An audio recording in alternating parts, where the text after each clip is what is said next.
लगा हुआ 1,00,000 जीव मानव शरीरधारी प्राणियों के खाने का। अब यहां शंका उत्पन्न होगी कि भगवान ने इसको ये श्राप क्यों दे दिया, ताकि हमें खा रहा है। ये ना श्राप लगाता तो ये हमें ना खाता। नहीं, अगर परमात्मा इसका या मरोड़ी नहीं लगाता तो ये आपको मनुष्य जीवन भी नहीं देता, और मनुष्य जीवन बिना आपको सद्बुद्धि नहीं आ सकती। भगवान कौन है, कहां है, और उससे प्राप्त उसको वापस प्राप्त नहीं कर सकते मनुष्य जीवन के बगैर।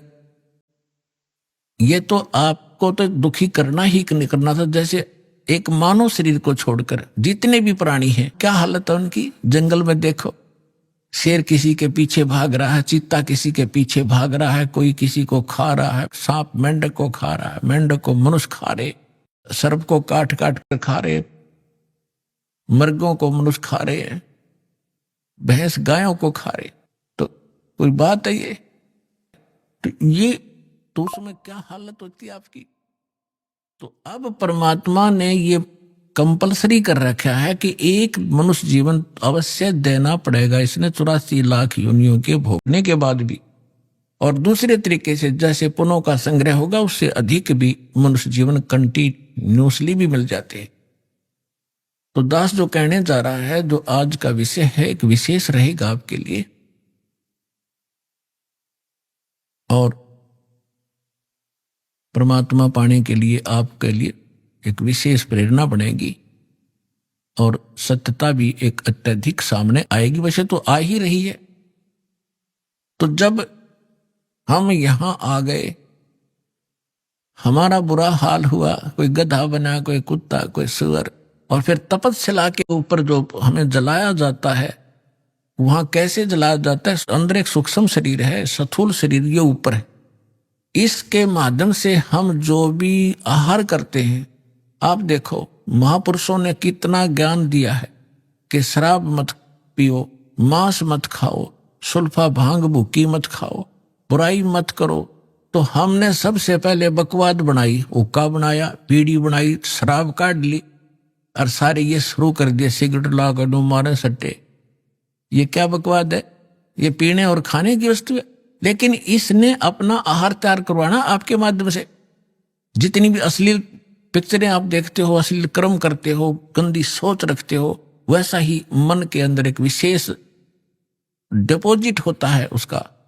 और फिर ये जैसा भी चटपटा आहार आप खाते हो, उसका भी एक न्यारा अंदर अंश जमा होता है। उसको फिर तपस्या ऊपर, एक तपस्या बहुत बड़ी पत्थर की टुकड़ी है, तवे की तरह, और उसके ऊपर 1,00,000 प्राणी डेली मनुष्य शरीर छोड़कर जो जाते हैं, वो सूक्ष्म शरीर वाले, उनके अंदर वो समावेश होता सारे अंश का।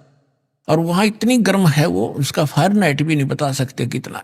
उस पर पटक दिए जाते हैं, जैसे खील चटक चटक होया करते हैं चावलों से बनाते समय, ऐसे प्राणी चटक मटक होते हो, मरते नहीं, ऐसी दुर्गति हो जाती है। तब उसके अंदर से वो गंध निकलता है, और फिर उनको वहां से फेंक देता है ऑटोमेटिकली सब जीवों को। वो वापस आते हुए कुछ होश में आते हैं, तब उस समय वो धर्मराज के दरबार में पड़े दिखाई देते हैं। फिर वो खड़े होते, उनको लाइन बनवा दी जाती है कि अपने संस्कार, अपने कर्म आधार से अपनी इजाजत लो और चलो नेक्स्ट लाइफ के अंदर।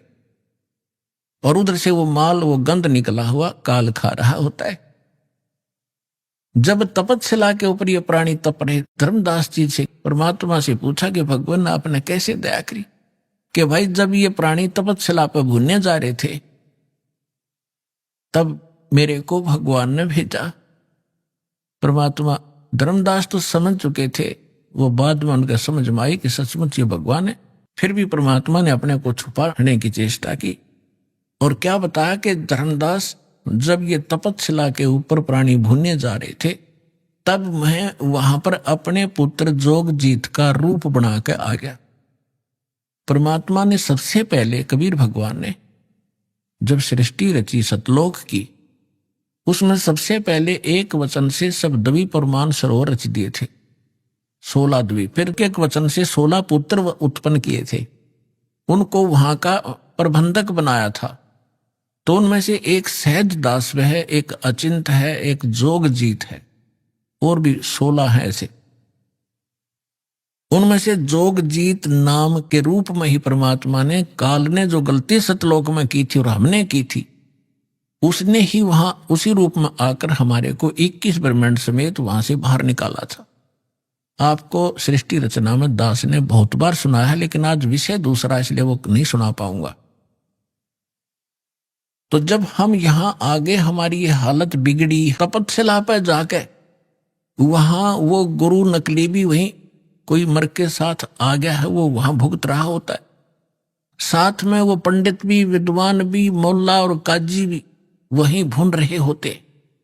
उस समय मुल्ला काजी तो नहीं थे, लेकिन ऋषि ही होते थे जो परमात्मा जहां से स्टार्ट कर रहे हैं।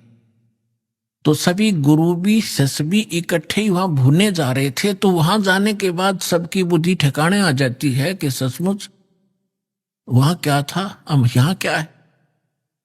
तो तब परमात्मा ने कहा, जब वहां पर ये काल जीवों को भून रहा था, मैं वहां खड़ा हो गया जाके। अब परमात्मा की और काल की वार्ता सुना करके फिर आपको एक विशेष प्रमाण दिखाएंगे, बहुत सारे। परमात्मा ने कहा कि बहुविध जीवन कीन पुकारा, काल देत है कष्ट अपारा, यम का कष्ट सहा ना जाई, हे भगवन तुम हो सहाय।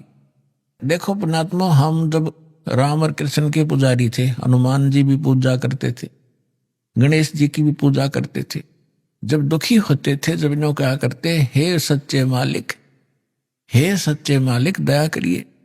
इसका मतलब ये है कि जिनको हम पूजा करते थे उससे हटकर है कोई सच्चा मालिक, आज उसको हम सच्चाई के नाम से जानते हैं। अब परमात्मा कहते हैं, जीव सब पुकार रहे थे, हे परमात्मा हम बहुत दुखी हो रहे हैं, इस तपस्या के ऊपर हमारी रक्षा कीजिए।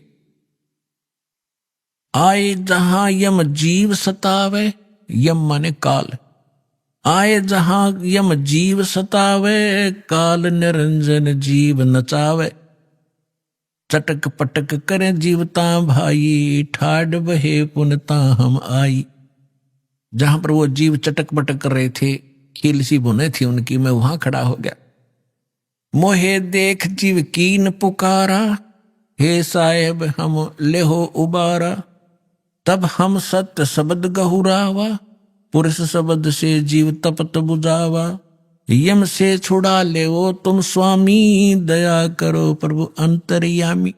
परमात्मा कहते हैं, फिर मैंने अपना उस सत्य शब्द, सत्य नाम का उच्चारण किया। हमें समझा रहे, कोई भी आपत्ति आप पावे, प्रथम नाम प्राप्त हो उसका स्मरण अवश्य करके देखना चाहिए, दुखी सुखी होकर करना एक बार। और सतनाम प्राप्त है उसका स्मरण करना, सार नाम प्राप्त है तो फिर तो कंप्लीट ही कोर्स है, तो सार नाम का जाप करना। फिर देखना आपकी आपत्ति किस प्रकार हल्की होती जाती है। तो यहां परमात्मा कहते हैं, तब हम सत शब्द गहुरावा, सतनाम का जाप किया, और पुरुष शब्द से जीव तपत बुझावा। तपत टुकड़ी तो जल रही है, लेकिन उनका जलन महसूस नहीं हो रही है मेरी वहां उपस्थिति में। तब जब वो उनकी जलन खत्म हुई तो बैठ गया ऐसे सामने, और सामने देखा चांद सा चेहरा, परमात्मा सामने खड़े हैं। यम ते छुड़ा ले तुम स्वामी, दया करो प्रभु अंतर्यामी। हे भगवान हमें छुटा लो, हमारी रक्षा करो। तो परमात्मा कहते हैं, मैंने उनसे कहा, जब तुम जाए धरो जग देहा, तब तुम कर हो शब्द स्नेहा, पुरुष नाम सुमरियो सैदाना, बीरा सार गहो परवाना, दे धरो तब सत शब्द समाई, तब हम सतलोक ले जाई, जा आसा ता बासा होई, मन कर्म वचन सुमरियो सोई। परमात्मा कह रहे हैं कि देखो, तब मैं जीवन से कहा समझाई, भाई जोर करूं तो मेरा वचन नसाई, क्योंकि मैंने आपको भेजा है यहां पर। अब क्या बताया है कि तुम जब पृथ्वी पर मनुष्य जीवन प्राप्त हो, और तब मेरा कोई संत, मेरा दास आपको यथार्थ ज्ञान दे रहा हो, तो उस समय आप उससे मंत्र लेकर के जाप करना, फिर मैं तुम्हें छुड़वाऊंगा। अब मैं तुम्हारा कुछ नहीं कर पाऊंगा। कहें जीव सुन पुरुष पुराना, देह धरु बिसरो नहीं ज्ञाना। पुरुष जान सुमरो जुमराई, वेद पुराण कहें समझाई। वेद पुराण कहें मति एहा, निराकार से की जय नेहा। सुर नर मुनि जन 33 करोड़ी, ये बंदे सभी निरंजन डोरी। ताके मते कीन हम आशा, अब